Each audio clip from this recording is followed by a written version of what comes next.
Grüß Gott, Kinder. Damit es wenigstens zwischen uns keine Missverständnisse gibt, muss ich euch gleich mal etwas fragen. Wisst ihr, dass es vierbeinige Kater gibt und außerdem noch einen sogenannten Kater, der mit einem Tier überhaupt nichts zu tun hat? Ich habe einen richtigen Kater, sagt man zum Beispiel, wenn man Kopfweh hat, weil man am Abend zuvor ein bisschen zu viel getrunken hat. Wein oder Bier oder Schnaps. Einen Kater zu haben, ist kein angenehmer Zustand. Man hat einen schlechten Magen und einen Kopf, um den sich alles zu drehen scheint, und am liebsten würde man den ganzen Tag im Bett liegen bleiben. Der Pumuckl hat natürlich von dieser Art Kater keine Ahnung. Er kennt nur die mit 4 Beinen und die kann er nicht leiden. Weil er nun aber nur diese eine Sorte Kater kennt, ist es zu einem folgenschweren Missverständnis gekommen. Der Meister Eder, der eigentlich selten einen über den Durst trinkt, hat es anlässlich einer Geburtstagsfeier bei einem Freund aber doch getan und ist infolgedessen am anderen Tag mit einem fürchterlichen Brummschädel aufgewacht. Stöhnend hat er sich an seinen Kopf gefasst und gesagt: Oh, mein Kopf, mein Kopf, ja, das ist ja fürchterlich. In meinem Alter vertragt man schon gar nichts mehr. Was verträgst du denn nicht? Sowas. Oh, sag nicht und schneide kein solches Gesicht. Ein ganz zerknittertes Gesicht hast du ja. Das ist ja gar kein Wunder. Bei dem Kater, den ich hab. Bei wem? Wen hast du? Einen Kater hab ich. Einen Kater? Ich will keinen Kater. Wo ist der Kater? Wo der ist? Da sitzt er auf meinem Kopf. Ich kann ihn aber gar nicht sehen. Na, der ist ja unsichtbar. Aber spüren du ihn? Oh mein Kopf. Was, der ist unsichtbar, so wie ich unsichtbar. Ja, so wie du, ja. Genau. Scheußlich, entsetzlich, fürchterlich, unsichtbar wie ich. Nein, das darf nicht sein. Bitte jag ihn fort. Ja, Schon nein. Sichtbare Katzen sind was Schlimmes. Sichtbare Katzen jagen Kobolde, als wären Kobolde Mäuse. Jawohl, bitte jag den Kater fort. Sofort fort, bitte. Ja, wenn ich das könnte. Aber du bist doch ein Mensch, du kannst doch einen Kater fortjagen. Nein, Also, wenn ich ihn nur sehen könnte, damit ich ihn picken und zwicken könnte. Oh, ich würde ihm... Was würde ich ihm denn gleich? Geh zu, Pumuckl, gib dir keine Mühe. Du hast doch nach mir auch mit einem Holzscheit geworfen, als ich noch unsichtbar war. Ja. Also jetzt, dann wirf bitte mal mit einem Holz nach ihm. Du hast doch so viel Holz. Wirf doch mal einfach mit einem Holz. Das nützt in dem Fall überhaupt nichts. Weißt du wenigstens, ob der Kater groß oder klein ist? Ja, er ist riesengroß. Wie ein Wolfshund so groß. Hui, wie der Hund im Vorderhaus von der Frau Reintl. Ja, mindestens so groß. Hui, ich habe Angst. Vor was denn?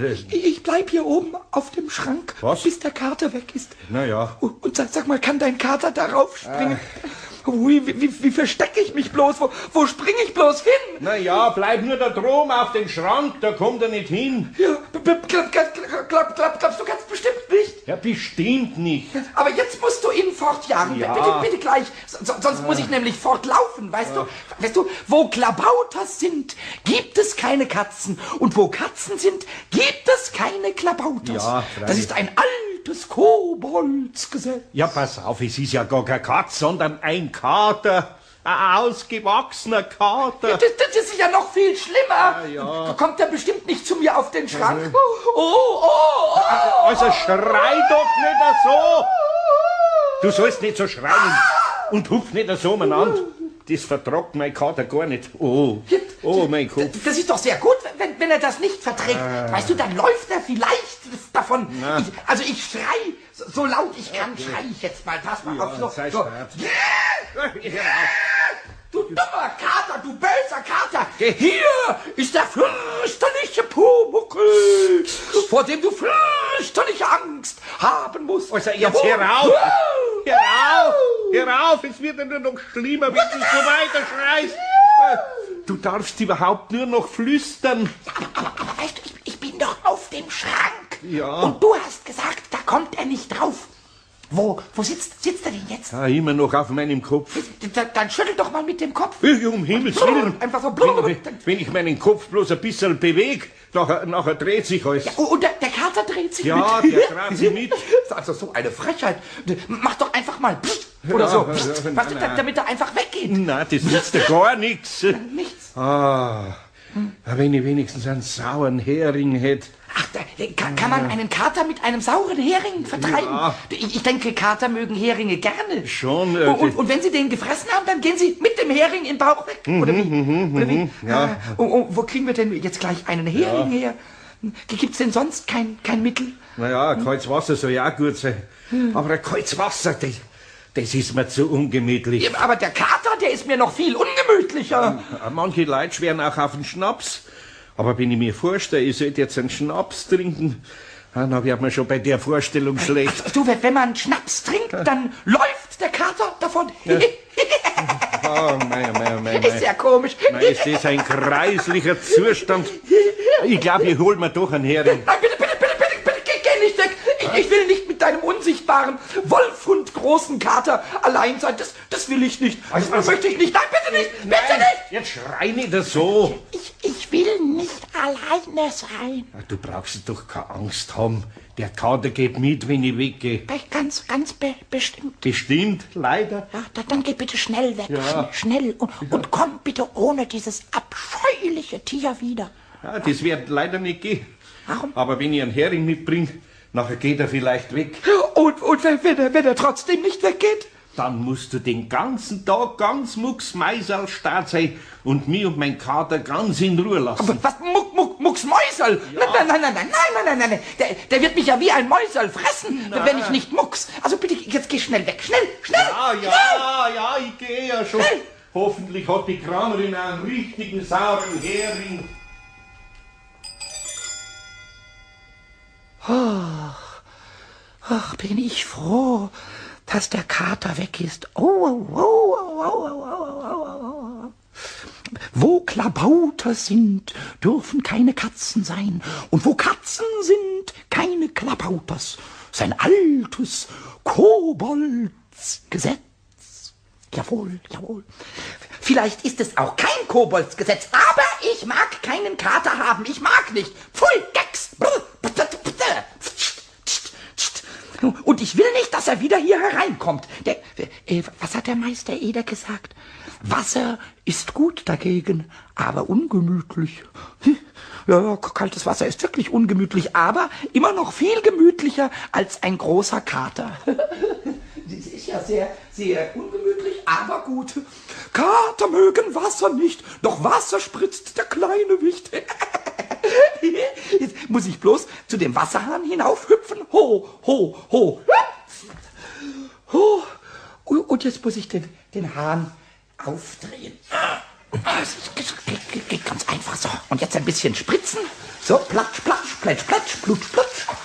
Boden nass und immer nasser von dem schönen, kalten Wasser. Ui, ein sehr schönes Gedicht. Ist direkt von mir erfunden. Das spritzt aber überhaupt nicht bis zur Tür hin. Und an der Tür muss am meisten Wasser sein, damit die Katze gar nicht erst reingeht. Wie kriege ich da nur Wasser hin? Ja, Moment. Ich habe eine Idee, eine sehr schlaue Idee. Eine Koboldsidee. Also, zuerst mal den Wasserhahn wieder zudrehen. So, und jetzt den Stöpsel in den Abfluss hinein. Ganz fest hinein. So, und das Laufüberloch, oder wie das da heißt, auch zustopfeln. So, mit einem Handtuch tue ich das hier. So, das ist eine schwere Arbeit. Ganz schwere Arbeit, eigentlich nicht für die Kobolde gedacht. Aber eine gute Arbeit. So, und jetzt den Wasserhahn wieder auf. So, eine feine Sache. Alle Klabauter auf allen Meeren können stolz auf den Pumuckl sein. Ich mache ein Meer aus der Werkstatt. Eine Meerwerkstatt mache ich. Ein Werkstattmeer. Ui, das wird fein. Oh, warte nur, du dummer Kater. Du, miau. So macht er immer. Aber der Pumuckl, der ist schlau. Was hat der Meister Eder gleich noch gesagt? Er hat noch was gesagt. Ja, Schnaps ist gut, aber ihm graust. Ja, mir graust auch, aber Grausen vor Schnaps ist immer noch besser als Grausen vor Kater. Schnaps im Schrank, Gott sei Dank. Ui ist die Flasche aber groß und schwer. kann ich gar nicht hochheben. Und der dumme Stöpsel geht auch nicht raus. Was mache ich nur? Das Wasser läuft über. Jetzt muss ich zuerst mal die Wasserarbeit fertig machen und dann kommt erst die Schnapsarbeit. So, jetzt komm nur schön mit zur Tür, Wasser. Bitte komm, Wasser, komm hier. Ich mach dir hier mit den Fingern eine Rille. Eine schöne Bahn, sehr fein, schönes Wasser. Folgsames Wasser. Hui, du wirst schauen, du dummer Kater. Wasserlache groß und immer größer und der Kater bos und immer böser. So ist es gut. Viel Wasser. Überall viel Wasser. So, das ist genug. Jetzt Wasserhahn zu. So, und jetzt weiß ich auch, wie ich das mit dem Schnaps mache. Da soll doch der dumme Stöpsel einfach drin bleiben. Soll doch die dumme Flasche ganz einfach schwer sein. Ja. Ich werf sie um, dann fällt sie auf den Kasten und macht Klirrbums und die Flasche ist kaputt und der Schnaps kann raus. Das ist eine Koboldsidee. Das ist eigentlich die beste Koboldsidee.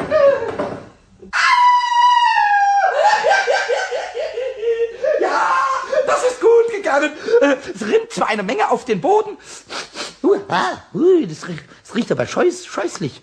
Also ich verstehe alle Kater von der ganzen Welt, dass sie da davonlaufen. Pfui, pfui, pfui. Und davon soll ich trinken. Blablabla. Aber wenn ich trinke, dann riecht der Pumuckl auch so abscheulich. Und dann kommt der Kater nicht. Jawohl, das ist es nämlich. Ich muss hier gleich ein bisschen was...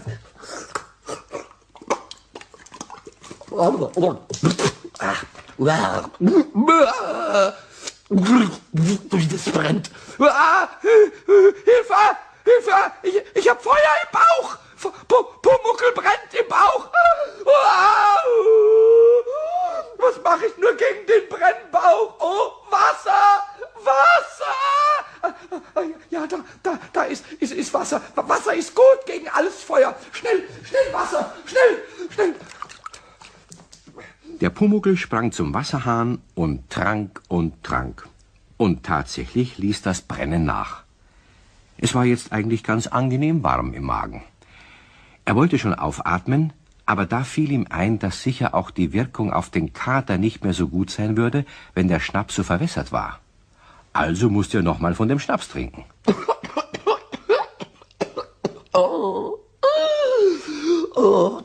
Nochmal Schnaps. Lieber brennen als gefressen werden.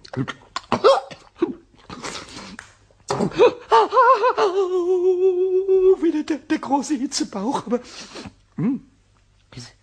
es ist gar nicht so übel. Und überhaupt habe ich jetzt fast beinahe viel weniger bis gar keine Angst mehr. Ich weiß was. Jetzt weiß ich etwas gegen Kater. Hund, jawohl, Hund. Ein großer Hund vertreibt jeden Kater der Welt. Und ich bin jetzt ein ganz großer Hund. Jawohl. Das habe ich mal gelernt. Noch mal Schnaps und noch etwas lauterer bellen muss ich da.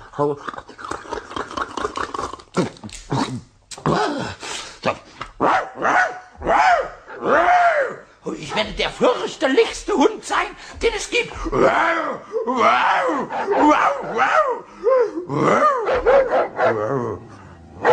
Der durch den Schnaps mutig gewordene Pumuckl bellte so, dass der Tyras, ein Wolfshund aus dem Vorderhaus, sich veranlasst fühlte, auch wieder zu bellen. Und als daraufhin der Pumuckl zurückbellte, kam ihm eine noch viel bessere Hundeidee. Tyrashund, Tyrashund, komm schön rein in die Werkstatt. Komm und friss dem Meister Eder den Kater vom Kopf. Ui, das wird aber dem Hundilein schmecken. Ja, sein ganz junges, zartes, liebes Katerlein. Komm. Ja, kommen sollst du, zum Kuckuck. Und nicht dumm dastehen und dumm schauen. Ich habe gar nicht gewusst, dass große Hunde so einen kleinen Verstand haben. Aber warte, ich habe eine Idee. Ich habe heute lauter sehr gute Pumuckl-Ideen.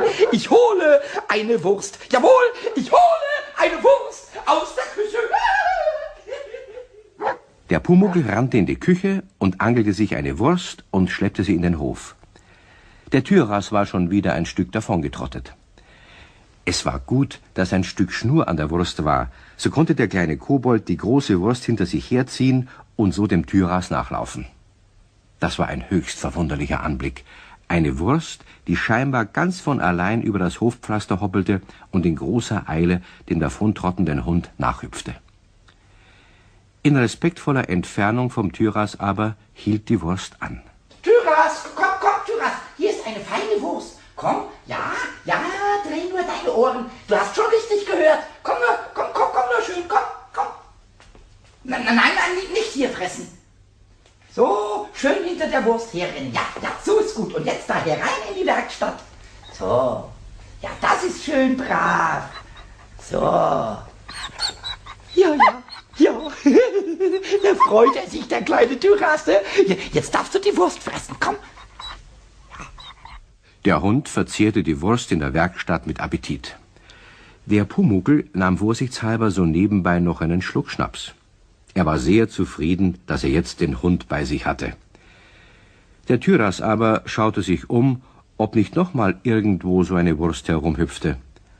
Als er nichts entdeckte, knurrte er und wandte sich zur Tür. Das war aber gar nicht im Pumuckls Sinn.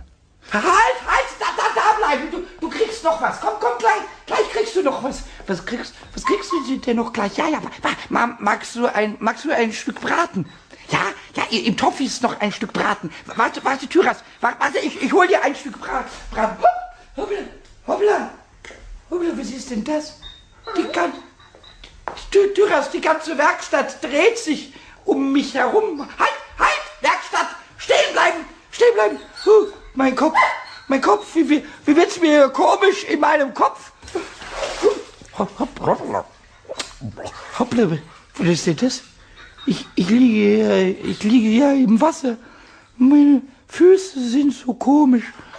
Werkstatt, hörst du gleich auf, dich zu drehen? Hundehund, komm mit in die Küche, Hundehund. Küche, Gerüche und Sprüche. Der Pumuckl stolperte in die Küche und versuchte dort den Braten aus dem Topf zu fischen. Beinahe wäre er dabei in den Topf gefallen, nicht weil der Braten so schwer war, sondern weil Pumuckls Beine so komisch wackelten. Es war eine richtige Arbeit, den Braten zum Türras zu schleppen. Zu allem Überfluss fiel der Pumuckl dabei nochmal in eine Wasserpfütze. Oh, was ist das? Was ist sehr nass? Türas, hier hast du dein Braten. Hier, lass dir gut schmecken, Türas. Türas frisst den Kater und ich trinke den ganzen Schnaps aus. Der Hund kommt in die Küche. Küche, Gerüche, Sprüche. Hund, komm, lieber Hund. Komm mit, mein lieber Hund. So schmeckt der Braten, Sonntagsbraten. Ein Braten. Pumuckl! Ja, um Himmels Willen, was ist denn da los? Ja, da läuft mir ja schon das Wasser entgegen. Ja, was ist denn das? Ein Wasserrohrbruch. Ja, wie gibt's denn das? Ja, und was ist denn mit dem Hund da? Ach, da muss ja was Furchtbares passiert sein. Pumuckl! Oh, mein Kopf. Ich glaube, ich fange jetzt ein Spinnen an. Pumuckl! Und wo sind jetzt? Ins Wasser, das ist ja die reinste Überschwemmung. Pumuckl! Türas! Aber was tust denn du da herin? Was hast denn du da im Maul? Ein Haxenknochen. Ja, hast du am Ende mein Braten gefressen? Jawohl, und auch noch die Wurst dazu. Und jetzt friss er gleich noch den Kater. Was ist denn das? Ja, friss, großer Hund, friss den bösen Kater und ich trinke noch mal von dem Schnaps. Ja, was denn? Die Schnapsflaschen ist auch zerbrochen. Ja, Pumuckl, hörst du gleich auf, Schnaps zu trinken? Du kannst ja sterben. Sterben? Ja. Sterben? Ja, sterben kannst. Dass ich nicht lache. Das ist nicht zum Lachen. Sie war schon lange nicht mehr so ungeheuerlich mutig und alles dreht sich. Alles dreht sich und der Kater kann überhaupt nicht mehr herein. Das ist ja furchtbar. Oder ist dein Kater immer noch, Ja, immer noch da? Na, bitte sag schnell, wo er ist. Der traut sich nicht rein, weil so viel Wasser und so viel Hund und so viel Schnaps und Ja, du meine Güte. Jetzt geht mir ein Licht auf. Ja, hast du am Ende das alles gegen meinen Kater? Hier, du hast doch gesagt, Wasser ist gegen Kater und Schnaps ist gegen Kater. Aber doch nur, wenn ich das Wasser über meinen Kopf schütt. Über Pumuckl. deinen Kopf. Was hast du denn da gemacht? Damit er dir vom Kopf herunterspringt und dann auf mich springt. Dann sitzt er doch dort. Ich hüpfe auf den Schrank. Aber geht Pumuckl. Pumuckl. Was? Geh weg, Kater, geh weg. Was hast du denn? Ich hab so viel Schnaps getrunken. Was? Um Gottes Willen. Dummes Hundetier, jetzt friss doch mal schnell den Kater auf. Also, jetzt wird's mir aber wirklich zu dumm. Ein Kater ist doch gar keine Katze. Jeder Kater ist eine Katze. Jawohl. Puh. Nein, eben nicht. Nur wenn man zu viel Alkohol getrunken hat und es tut einem dann der Kopf weh, da sagt man, man hat einen Kater, aber keinen echten, sondern... Einen unsichtbaren, das ist es ja. Das ist es ja, einen unsichtbaren... Mir wird ganz Was hast du denn, Pumuckl? Was? Ich sterbe. Um Gottes Willen. Nein. Der Schnaps. Ja, ich möchte nur wissen, warum du von dem Schnaps auch noch hast trinken müssen. Weil du gesagt hast, Schnaps wäre gut gegen Kater. Aber doch nur, wenn ich ihn trink. Oh mei, was hab ich denn da angestellt, Pumuckl? Pumuckl, das war doch ganz anders gemeint. Das sagst du jetzt nur. Ich sterbe jetzt. Sicher was mach ich denn? friss mich Ja, was gleich tue ich der denn? Kater. Aber das ist mir egal. Um Gottes Willen. Mir plötzlich. Der wird mir doch keine Alkoholvergiftung kriegen. Pumuckl, schau. Pumuckl, der Kater ist ganz weg. Tiras, hinaus. Jag ihn doch ganz weg, den Kater. Pumuckl, schau. Ist alles egal. Schau, der Ich sterbe. Tiras ist ja schon draußen. Der jagt den Kater weg. Nein, Pumuckl. Ich sterbe. Nein, glaub mir, dir ist bloß schlecht. Komm, tu mir ein bisschen Wasser übers Gesicht, dann komm her. So, und dann isst ein bisschen was und dann wird's dir besser. Nein, nichts essen. Es gibt gar nichts mehr da. Alles in Türe ist aufgefressen. Meint das auch noch. Aber einen Hering hab ich auch. Du komm, wir essen miteinander einen Hering. Komm, Pumuckl, komm. Oh, Jägerl. Da liegt er. Bleich, ganz bleich. Der Pumuckl. Nie mehr Schnaps. Ja, ich auch nimmer. Jedenfalls nicht so viel, dass ich am anderen Tag einen Kater hab. Komm her, Pumuckl. Tu deinen Kopf und das Wasser. So. Jetzt schwimmt er so. Nicht, bitte nicht. Nein, komm her, Pumuckl. Und jetzt isst was von dem Hering. Dann wird er schon besser werden. Aber du tust so, als ob ich den Kater hätte. Halt! Pumuckl! Hab ich den Kater? Na, Pumuckl. Wo ist der Kater? Nix hast, gar nix hast. Alle zwei haben wir nix. Beruhig dich, Pumuckl. Wir legen uns jetzt hin und wenn uns wieder gut ist, dann machen wir da herin Ordnung, ja? Ja, und du versprichst mir, dass du nie mehr einen Kater... Nie mehr. Und du, dass du nie mehr Schnaps. Nie mehr. Und ich glaube, dass das alle zwei halten werden. Was der Pumuckl am nächsten Tag gehabt hat, war natürlich ein ausgewachsener Halt. Davon kein Wort mehr. Das Wort hat genug Angst verbreitet. Lassen wir die beiden sich erholen, findet ihr nicht auch? Und das nächste Mal könnt ihr dann hören, wie die Geschichte vom Meister Eder und seinem Pumuckl weitergeht. Bis dahin, auf Wiederhören.